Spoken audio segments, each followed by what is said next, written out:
तो सबसे पहले अगर हम बात करें तो सिकल सेल को लेकर बात की गई है। जो सिकल सेल आपकी डिजीज होती है उसको लेकर एक थेरेपी, एक इलाज जो है वो जीन एडिटिंग थेरेपी या जो जीन एडिटिंग टेक्नोलॉजी आप लोगों ने सुनी होगी, क्रिस्पर कैस 9। ठीक है, क्रिस्पर कैस 9 जो है वो पिछले कुछ सालों पहले काफ़ी चर्चा में था और 2020 में इसी को लेकर जो है वो नोबेल प्राइज़ भी दिया गया था। तो इस थेरेपी या मतलब इस टेक्नोलॉजी का यूज़ करके, जो ये जीन एडिटिंग टेक्नोलॉजी है, इसका इस्तेमाल करके एक थेरेपी या एक इलाज निकाला गया है सिकल सेल डिजीज़ और थैलेसीमिया के लिए, और इसको अप्रूवल मिल चुका है यूके में। ठीक है, यूके में इसको अप्रूवल मिल चुका है। अब इसका जो पोटेंशियल है, जो क्षमता है, वो काफ़ी ज़्यादा रिवॉल्यूशनरी है। लेकिन सबसे बड़ी जो समस्या यहाँ पर है, खासकर इंडिया जैसे देशों के लिए या ऐसे देश जहाँ पर सिकल सेल की डिजीज़ ज़्यादा पाई जाती है, जो पुअरर नेशंस हैं या जो डेवलपिंग कंट्रीज़ हैं, वो है इसकी कॉस्ट। कि इस इलाज का, इस थेरेपी की जो कॉस्ट है वो बहुत ज़्यादा है, करोड़ों में है। मैं भी आपको बताऊंगा वो भी। ठीक है, चलो फिलहाल हम लोग यहाँ पर अगर बात करें तो क्या चीज़ दी गई है कि ये यूके का जो ड्रग रेगुलेटर है उसने पिछले हफ्ते ये जीन थेरेपी को अप्रूव किया है for the cure of sickle cell disease and thalassemia. ठीक है, ब्लड रिलेटेड डिजीज होती है ये। एंड ये पहली ऐसी लाइसेंस थेरेपी है इन द वर्ल्ड, पूरे के पूरे दुनिया में, जो कि gene editing technology CRISPR Cas 9 के ऊपर आधारित है। और इसको मतलब ये जो क्रिस्पर कैस 9 टेक्नोलॉजी है जिन्होंने ये डेवलप की थी, जो इसके इनोवेटर्स थे, उनको इसके लिए 2020 में क्या मिल चुका है, नोबेल प्राइज भी मिल चुका है। ठीक है, अब ये क्रिस्पर कैस 9 टेक्नोलॉजी जो जीन एडिटिंग टेक्नोलॉजी है, इसको जेनेटिक सीजर्स बोला जाता है। जेनेटिक सीजर्स का मतलब क्या है कि जो आपके डीएनए होता है, ठीक है, जो जीन एडिटिंग में बेसिकली क्या है कि आपके जो मतलब मैं इसको सिंपल भाषा में अगर समझाऊं तो कुछ ऐसे आपके डीएनए के अंदर कुछ मॉलिक्यूल्स वगैरह होते हैं जो थोड़ा सा मतलब जिसमें कोई खराबी हो, ठीक है, जिसमें कोई खराबी हो, जिसके पार्ट में कोई डिजीज हो, तो उस पार्ट को बेसिकली कट कर दिया जाता है। ठीक है, तो उससे क्या होता है कि वो चीज़ें जनरेशन टू जनरेशन फिर पास नहीं होंगी। ठीक है ना, वो चीज़ इसमें किया जाता है, इसीलिए इसको जेनेटिक सीजर्स बोलते हैं। ये पहली बार अवेलेबल हुई थी टेक्नोलॉजी 2012 में। और इसने जो है बायोटेक्नोलॉजी का जो फील्ड है उसमें काफ़ी रिवॉल्यूशंस या क्रांतियाँ लेके आए हैं। ठीक है, ये बेसिकली किस टेक्नोलॉजी के ऊपर आधारित है वो ध्यान रखिएगा, that is gene editing technology CRISPR Cas 9। अब इस थेरेपी का, इस इलाज का जो नाम है दैट इज कैस गेवी, ये नाम भी जरूर याद रखिएगा, इसका नाम है कैस गेवी। ये थेरेपी क्या करती है कि जो फॉल्टी जीन है, ठीक है, जो फॉल्टी जीन है जिसकी वजह से इस तरीके का जो ब्लड डिसऑर्डर होता है ना, उसको ये कट कर देती है या उसको एडिट कर देती है।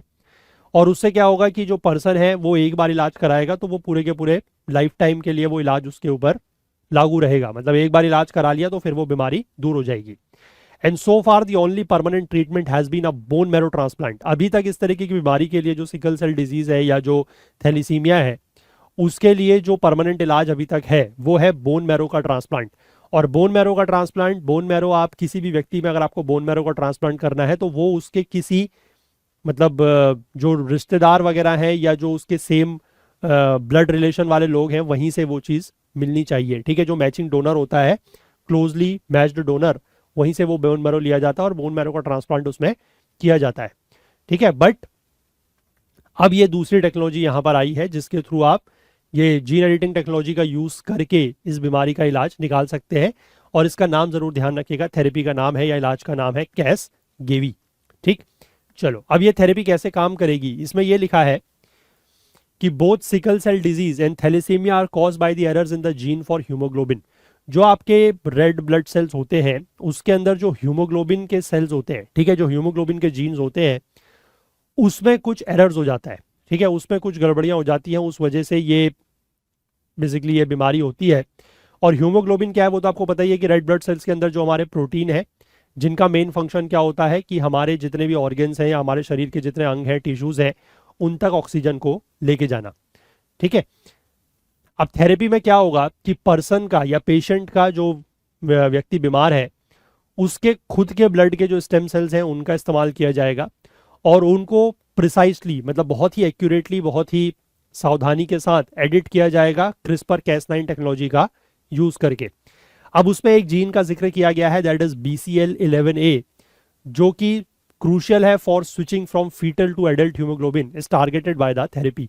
ये एक ऐसा हीमोग्लोबिन है जो फीटल टू मतलब एक ऐसा जीन है जो human foetal to adult haemoglobin में स्विच करने के लिए बहुत ज्यादा इंपॉर्टेंट होता है। फीटल हीमोग्लोबिन का मतलब अभी मैं आपको बताऊंगा, यहाँ पर दिया गया है ना। फीटल से एडल्ट हीमोग्लोबिन में जब वो स्विच होता है या जब वो चेंज होता है तो उस समय ये बहुत ज्यादा उसके लिए इंपॉर्टेंट है, ठीक है। और इसी को बेसिकली यहाँ पर जो है वो टारगेट किया जाएगा। ये ध्यान रखिएगा कि क्रिस्पर Cas9 से कौन से जीन को यहाँ पर टारगेट किया जाएगा, दैट इज BCL11A।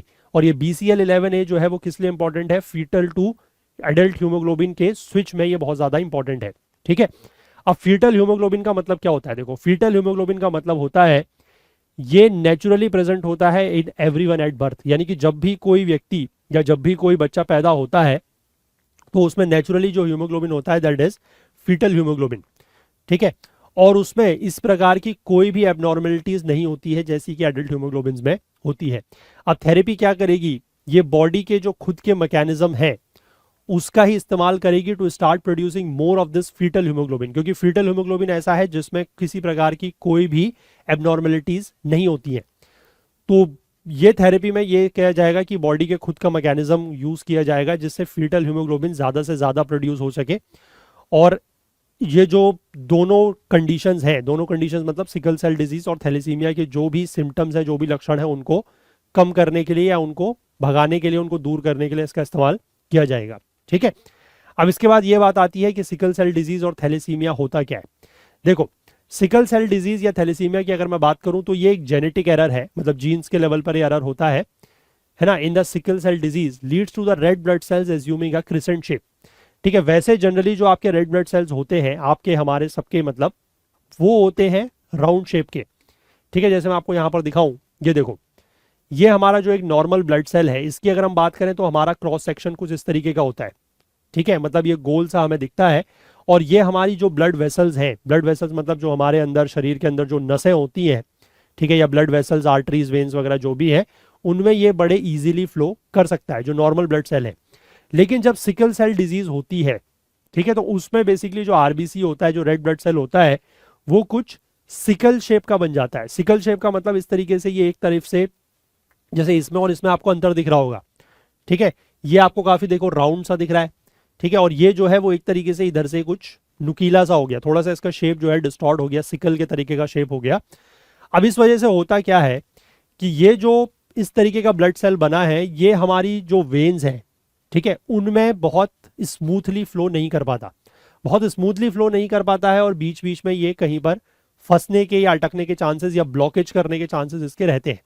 तो इस वजह से ये जो सिकल सेल डिजीज है ये खतरनाक हो जाती है, क्योंकि इससे क्या है कि जो ब्लड वेसल्स है हमारी वो ब्लॉक हो जाती है, ठीक है। और ब्लड वेसल्स अगर ब्लॉक होंगी तो फिर ऑब्वियस सी बात है कि खून, अगर शरीर में जो रक्त प्रवाह है, जो ब्लड सर्कुलेशन है, अगर वो डिसरप्ट होता है तो फिर उससे इश्यूज तो आएंगे ही, है ना। ये बात आप समझ गए। अब यही चीज यहां पर इन्होंने लिखी है कि unlike the disc shaped normal cells, the sickle like cells can not move around easily in the vessels, ठीक है। वो हमारी ब्लड वेसल्स में आसानी से मूव नहीं कर सकते और इसलिए हमारा जो ब्लड फ्लो है वो ब्लॉक हो जाता है। अब इससे क्या हो सकता है, सीवियर पेन हो सकता है ना, काफी ज्यादा दर्द हो सकता है, लाइफ थ्रेटनिंग इन्फेक्शन हो सकते हैं, एनीमिया हो सकता है, खून की कमी हो सकती है, या फिर स्ट्रोक वगैरह भी आ सकते हैं, ठीक है। और इंडिया में अगर हम बात करें तो लगभग 30,000 से 40,000 बच्चे जो हैं वो हर साल इस बीमारी से पैदा होते हैं, ठीक है। लगभग 30,000 से 40,000, किसकी बात हो रही है, सिकल सेल डिजीज की। इसके बाद आगे बात करें तो the symptoms manifest in people who inherit a pair of damaged genes from both parents. अब ये भी बहुत इंपॉर्टेंट पॉइंट है कि ये सिम्टम्स या इस बीमारी के लक्षण जो है वो उन्हीं लोगों में या उन्हीं बच्चों में दिखाई देंगे जो अपने दोनों पेरेंट्स से, ठीक है, जो मदर और फादर दोनों पेरेंट्स से इस तरीके के डैमेज्ड जीन्स को क्या करेंगे, इनहेरिट करेंगे। दोनों पेरेंट्स से होना चाहिए वो, ठीक है। अब देखो, those who carry only one copy of the gene from one parent can lead a normal life. जो आपके मतलब कोई भी बच्चा जब पैदा होता है तो वो अपने पेरेंट्स से जो जीन लेके आता है, अगर वो एक ही कॉपी ऑफ जीन लेके आ रहा है, वो भी एक पेरेंट से, तो फिर उसमें ये बीमारी होने के चांसेस कम है, वो नॉर्मल लाइफ जी सकता है। लेकिन अगर दोनों पेरेंट्स से अगर इस तरीके का जीन उस बच्चे ने कैरी किया तो फिर उसमें सिकल सेल डिजीज होने के चांसेस बहुत ज्यादा है। और ऐसा ही सेम केस जो है वो थैलेसीमिया के केस में भी होता है, in which people who inherit a pair of genes from both parents experience symptoms like severe anemia। Anaemia का मतलब होता है ब्लड में आयरन वगैरह की कमी, है ना, तो वो चीज उसको हो सकती है। अब देखो यहां पर देखो इसमें क्या लिखा गया, मैं आपको एक चीज दिखाता हूं। देखो ये आपको दिख रहा है इनहेरिटेंस ऑफ सिकल सेल, कि किस तरीके से ये जो सिकल सेल है वो पेरेंट्स टू चिल्ड्रन जाता है, उसका इनहेरिटेंस की बात कर रहे हैं। तो यहां पर आपको पेरेंट्स दिख रहे हैं, sickle cell trait carrier father और sickle cell trait carrier mother. इसमें आपको ये आई थिंक मतलब उतना ज़्यादा क्लैरिटी से दिख रहा है या नहीं, मुझे मुझे नहीं पता, शायद दिख रहा होगा। यहां पर आपको ये दो इन्होंने इस तरीके के जीन्स दिखाए हैं, ठीक है। एक जो है वो आपको दिख रहा है जो मतलब रेगुलर है, और एक बीच बीच में आपको डिस्टॉर्टेड दिख रहा है। ये जो डिस्टॉर्टेड वाला है बेसिकली ये सिकल सेल है, ठीक है। अब देखो जब यहां से ये सिकल सेल नीचे आएगा, मतलब एक सेल इधर से एक सेल इधर से आएगा, ठीक है, तो चांसेस क्या बनती है कि पेरेंट्स मतलब जो फादर से सेल लिया गया वो अच्छा वाला सेल है, ठीक है, और मदर से जो सेल लिया गया या जीन लिया गया वो भी अच्छा वाला है। तो दोनों मिला के अगर वो यहां आ गया एक बच्चे में, जब बच्चा पैदा हुआ तो उस बच्चे में सिकल सेल है ही नहीं, ठीक है, उस बच्चे में सिकल सेल नहीं है। तो उसमें नॉर्मल ह्यूमोग्लोबिन का जीन है, ह्यूमोग्लोबिन ए जीन उसको बोला जाता है, ठीक है, बच्चे में वो है, तो उसमें कोई सिकल सेल नहीं है। सिकल सेल नहीं है इसका मतलब उसमें बीमारी नहीं है। अब अगर पेरेंट्स या फादर में से लिया गया अच्छा वाला, ठीक है, जो ए ह्यूमोग्लोबिन नॉर्मल ह्यूमोग्लोबिन ए जीन बोला गया, फादर से लिया वो वाला, या मदर से ले लिया सिकल सेल वाला, या फिर अदर वे राउंड, फादर से ले लिया ये जो सिकल सेल वाला ह्यूमोग्लोबिन है वो, और मदर से ले लिया ये वाला जीन जो सही वाला है। अगर ऐसी कंडीशन बनेगी तो उसमें सिकल सेल का ट्रेट बन सकता है। सिकल सेल का ट्रेट मतलब क्या है कि ये जो बच्चे बनेंगे ये क्या बनेंगे, कैरियर। मतलब अगर इनमें एक एक जीन ऐसा खराब है, ठीक है, अगर जैसे फादर है, फादर में भी एक जीन सिकल सेल वाला है और एक जीन नॉर्मल वाला है, ठीक है, मदर में भी वैसा ही है, तो इनको अपने आप में बीमारी नहीं है, ठीक है, लेकिन ये उसको उसके कैरियर जरूर है। कैरियर मतलब ये उसको अपनी फर्दर जनरेशंस में पास कर सकते हैं, ठीक है ना। अब वही चीज यहां पर हो रही है, ठीक है। देखो यहां पर भी क्या है कि ये जो बच्चे में एक यहाँ वाला अच्छा वाला है, एक खराब वाला है, वो अच्छा वाला खराब वाला कहीं से भी आया हो, फादर से या मदर से, तो ये जो इस तरीके के बच्चे बनेंगे ये सिकल सेल ट्रेट लेके चलेंगे, मतलब इनमें इस तरीके के ट्रेट है ना, इनमें करेक्टरिस्टिक है और ये कैरियर बन जाएंगे। इनमें खुद में ऐसा सिकल सेल की बीमारी नहीं है क्योंकि इनमें सिंगल सिंगल है, ठीक है। सिंगल सिंगल अगर है तो प्रॉब्लम नहीं है। प्रॉब्लम तब आएगी जब दोनों के दोनों जो सेल है वो आपके सिकल सेल है। जैसे फादर से जो सेल इनहेरिट किया वो भी अगर आपका सिकल सेल है, या जो सिकल सेल वाला ह्यूमोग्लोबिन है एस जीन वो, और मदर से भी अगर वही वाला अपने बच्चे को मिला, ठीक है, तो दोनों के दोनों उस केस में क्या हो जाएगा कि बच्चे में सिकल सेल एनीमिया हो जाएगा, ठीक है। आई होप बात समझे। इसीलिए वहां पर लिखा गया था कि जब आप सिकल सेल को इनहेरिट करोगे या सिकल सेल वाला जो जीन है वो इनहेरिट करोगे फ्रॉम बोथ द पेरेंट्स, तभी जो है वो सिकल सेल एनीमिया बच्चे को होगा, अदरवाइज नहीं होगा। अगर आप एक एक कैरी करते हो फादर से और एक एक मदर से कैरी करते हो जिसमें एक अच्छा है और एक सिकल सेल वाला है, तो उस केस में आप एक कैरियर जरूर बनोगे, बट आप उसमें सिकल सेल बीमारी आपको नहीं होगी, ठीक है। आई होप समझ गए बात, क्लियर है। अब देखो यहां पर वही चीज लिखी गई है, ये जो चीज मैंने आपको ऊपर समझाई वही चीज यहां पर लिखी गई है कि यहां पर क्या दिया गया है कि ईच पेरेंट में एक नॉर्मल ह्यूमोग्लोबिन ए जीन है और एक ह्यूमोग्लोबिन एस जीन है, दोनों पेरेंट्स में यही स्थिति है। इसका मतलब इनके जो बच्चे होंगे उसमें क्या है, देखो 4 बच्चे यहां पर दिखाए गए हैं, ठीक है, मतलब 4 केस आपको बताया गया है। उसमें से एक केस तो ऐसा है, मतलब एक केस मतलब 4 में से एक मतलब 25% हो गया कि 25% ये चांस है कि इनहेरिटिंग 2 नॉर्मल ए जीन्स, है ना, 25% ये चांस है कि बच्चे में क्या होगा कि नॉर्मल ए जीन आएगा और इस बच्चे में जो है वो सिकल सेल ट्रेट या सिकल सेल डिजीज नहीं होगी, ठीक है। मतलब ना तो ये बच्चा कैरियर बनेगा और ना ही ये सिकल सेल इसको डिजीज होगी, तो इसमें ये बच्चा बिल्कुल फिट है, ठीक है। जबकि इसके दोनों के दोनों पेरेंट जो थे वो कैरियर थे, बट ये बच्चा पूरी तरीके से स्वस्थ है, ठीक। अब इसके बाद 4 में से 2 बच्चों में ये चांसेस है कि वो सिकल सेल का ट्रेट लेकर एक कैरियर बन सकते हैं, यानी कि 50% चांस हो गया, ठीक है। 50% ये चांस है कि एक नॉर्मल ए जीन और एक नॉर्मल एस जीन उनके पास आएगा, तो इस तरीके के बच्चों में जो है वो सिकल सेल का ट्रेट होगा और वो बन जाएंगे उसके कैरियर। मतलब इनमें प्रॉब्लम नहीं है, ठीक है, इन बच्चों में सिकल सेल की बीमारी नहीं है, बट ये आगे जाके फर्दर इसको अपनी नेक्स्ट जनरेशन में पास कर सकते हैं, ठीक है। और फिर वही 25% चांस ये है कि दोनों के दोनों जो एस जीन्स है या जो सिकल सेल वाले ह्यूमोग्लोबिन जीन्स है वो बच्चे में आ जाए, है ना, 4 में से एक मतलब 25% अगेन, तो इस केस में बच्चे को जो है वो सिकल सेल डिजीज होगी, ठीक है। And each time the couple has a child the chances of having child having sickle cell diseases remains the same. और कभी भी जैसे मतलब एक इन दोनों पेरेंट्स का, ये मतलब एक फादर और एक मदर का जब एक बच्चा पैदा होता है तो प्रोबेबिलिटी ये है, ठीक है, कि 25% प्रोबेबिलिटी है कि बच्चे में सिकल सेल नहीं आएगा, बिल्कुल भी नहीं आएगा, ना तो उसके बाद ट्रेड होगा, ना वो कैरियर होगा, ना उसमें बीमारी होगी। 50% चांस ये है कि बच्चा ट्रेड लेके आ सकता है, वो कैरियर बन सकता है, लेकिन उसमें बीमारी नहीं होगी। और 25% चांस ये है कि बच्चे में बीमारी हो सकती है। और ये प्रोबेबिलिटी एक बच्चा पैदा हुआ तो भी यही रहेगी, अगर उसके बाद दूसरा बच्चा इनका पैदा होता है तो भी यही रहेगी, तीसरा बच्चा पैदा होता है तो भी यही रहेगी। मतलब हर बच्चे में जो प्रोबेबिलिटी है, जब भी कोई बच्चा इन दोनों लोगों का पैदा होगा, इस मेल और इस फीमेल का मिला के, तो उसके सिकल सेल को लेकर प्रोबेबिलिटीज यही रहेंगी। ठीक है, समझ गए बात? क्लियर है? चलो अब इसके बाद आगे देखो क्या लिखा है कि थैलीसीमिया जो है इसमें होता क्या है। थैलीसीमिया में हीमोग्लोबिन का लेवल काफी कम हो जाता है। हीमोग्लोबिन का मतलब मैंने आपको बताया कि जो हमारे रेड ब्लड सेल्स का ऐसा प्रोटीन है जो हमारे शरीर के जितने भी ऑर्गन्स हैं, अंग हैं, टिश्यूज हैं, उन तक ऑक्सीजन को लेके जाता है। ठीक है, अब इससे फटीग हो सकती है, थकान सी महसूस हो सकती है, आपको शॉर्टनेस ऑफ ब्रेथ हो सकती है, मतलब सांस लेने में तकलीफ है ना, और आपकी जो हार्ट बीट्स हैं, जो दिल की धड़कनें हैं, वो थोड़ा सा इरेगुलर हो सकती है। कभी ऐसा लग सकता है कि बहुत तेज दिल धड़क रहा है, इस तरह की चीजें हो सकती है, जिसमें आप कभी कभी कहते हैं कि पैल्पिटेशंस सी हो रही हैं। ठीक है, अब people with the condition need blood transfusions throughout their life. अब इस तरीके के जो भी कंडीशंस होती हैं, मतलब किसी को भी ऐसे अगर लक्षण पाए जाते हैं तो उनके लिए ब्लड ट्रांसफ्यूजन जो है वो थ्रू आउट द लाइफ, मतलब पूरे जिंदगी भर उनका ब्लड ट्रांसफ्यूजन जो है वो करना पड़ता है। अब जो transfusion also lead to an accumulation of excess iron in the body फिर they for which they need chelation.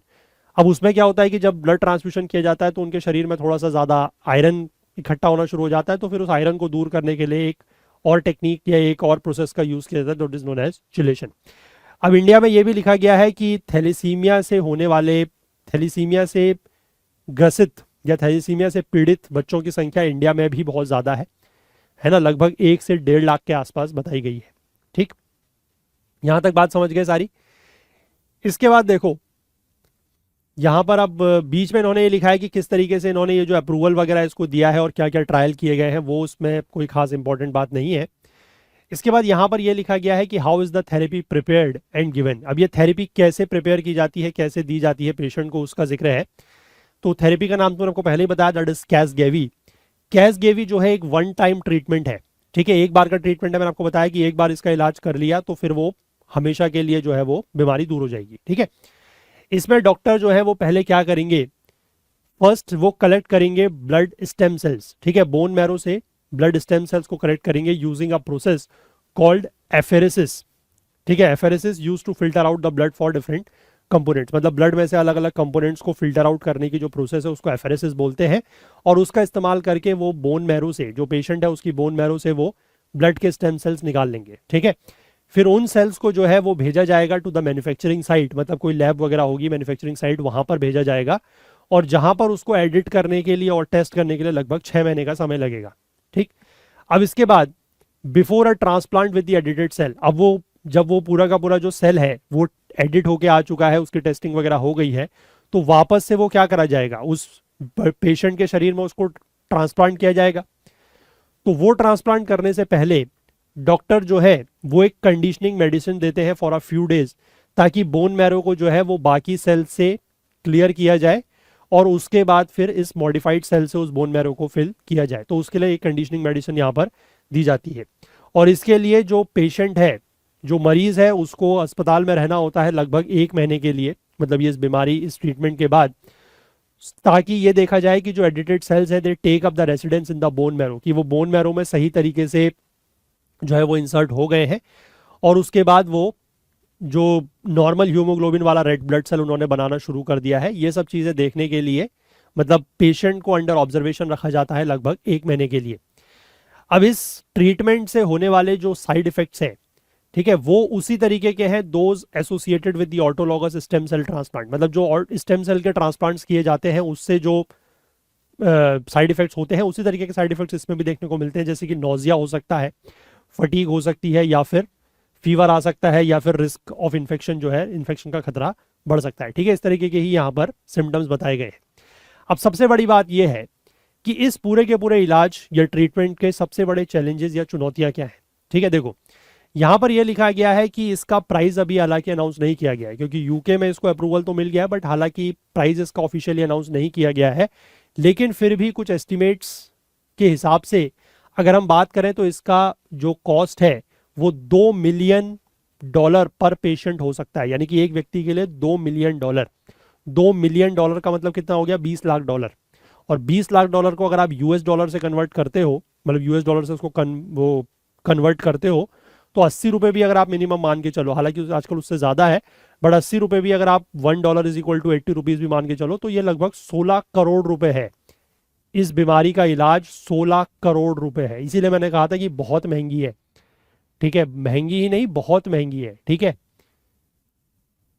जो जीन थेरेपीज है वो काफ़ी महंगी होती हैं। ठीक है, अब क्योंकि देखो इससे क्या है कि जीन थेरेपी से सिर्फ आपका ही भला नहीं हो रहा है, मतलब जो पेशेंट अभी, मतलब जो व्यक्ति अभी पेशेंट है सिर्फ उसी का भला नहीं हो रहा है, क्योंकि अगर आपकी जीन एडिट कर दी गई तो इसका मतलब क्या है कि आपकी पीढ़ियां सुधर जाएंगी, क्योंकि आगे आने वाले समय में आपकी पीढ़ी में ये बीमारी कभी नहीं होगी। ठीक है, तो इसलिए ये जो है वो काफ़ी ज़्यादा महंगी होती है जीन थेरेपीज।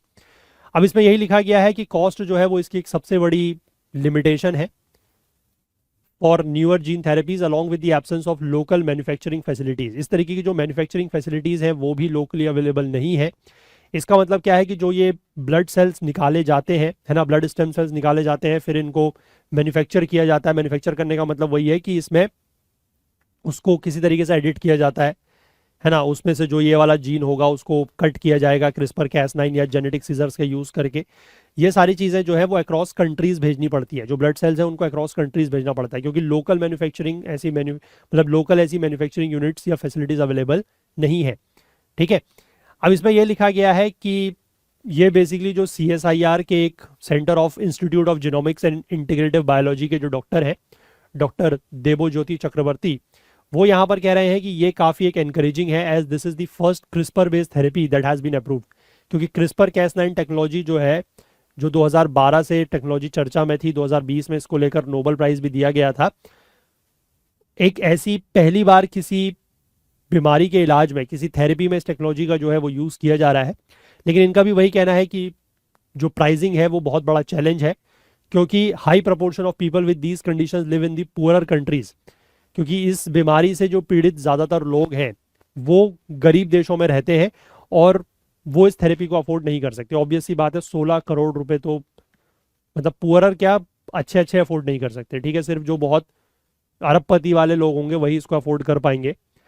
अब इन्होंने ये भी लिखा है कि प्राइस जो है वो इसका कम होने की उम्मीद है, क्योंकि ज़्यादा से ज़्यादा लोग इस पर काम करेंगे। अब ये टेक्नोलॉजी एक तरीके से बिल्कुल नई टेक्नोलॉजी है, धीमे धीमे इसके ऊपर काम बढ़ेगा, है ना। मैन्युफैक्चरिंग, लोकल जो मैन्युफैक्चरिंग फैसिलिटीज़ हैं वो भी डेवलप होंगी, तो उससे फिर इसकी कॉस्ट थोड़ा सा कम हो सकती है। लेकिन फिर भी कितनी कम होगी यार, 16 करोड़ से कितनी कम हो जाएगी, है 10 करोड़ 12 करोड़ इतनी हो जाएगी, इससे कम थोड़ी हो पाएगी। ठीक है, ये बात पूरी समझ गए। अब इसके बाद देखो एक चीज़ यहाँ पर और दी गई है कि global burden of sickle cell disease. ये आपको एक वर्ल्ड का मैप दिखाया गया है और इसमें आपको ये दिखाया गया है कि जो सिकल सेल डिजीज़ है वो पूरी दुनिया में ज़्यादा कहाँ पर पाई जाती है। इसमें आपको देखो मेजर जो है वो ये अफ्रीका वाला रीजन दिख रहा है। ठीक है, अफ्रीका के रीजन में काफ़ी ज़्यादा पाई जा रही है। और ये बेसिकली जो आपको यहाँ पर डेटा दिया गया है 90 से लेकर 300 तक या 1000 से लेकर 1342 तक, ये डेटा बता रहा है कि पर 1 लाख पीपल में कितने लोगों में ये डिजीज़ पाई जाती है। ठीक है, तो अफ्रीका का अगर आप कुछ ये वेस्टर्न वाला पार्ट थोड़ा सा छोड़ दें जहाँ पर ये बीमारी बहुत ज़्यादा है, बाकी एरियाज़ में अगर आप देखेंगे तो अफ्रीका में और एशिया वगैरह में ये बीमारी 90 to 300 के रेंज में है। और इंडिया में अगर आप बात करें, यहाँ पर इंडिया का भी छोटा सा मैप आपको दिख रहा है, इंडिया में भी अगर आप बात करें तो आपका कुछ ये जो बीच का सेंट्रल इंडिया है वहाँ पर मैं कह सकता हूँ, और थोड़ा सा जो नॉर्थ ईस्टर्न साइड है वहाँ पर। ठीक है, जैसे राजस्थान, मध्य प्रदेश, उत्तर प्रदेश, बिहार, झारखंड, अरुणाचल, नागालैंड, असम, मेघालय, यहाँ पर यह बीमारी सबसे ज़्यादा पाई जाती है। ठीक है, तो आई होप पूरा क्लियर है और इसको लेकर हमने एक बड़ा ही कॉम्प्रिहेंसिव डिस्कशन किया है, तो मुझे लगता है कि चीज़ें आपको बिल्कुल क्लियर हो गई होंगी। ठीक है।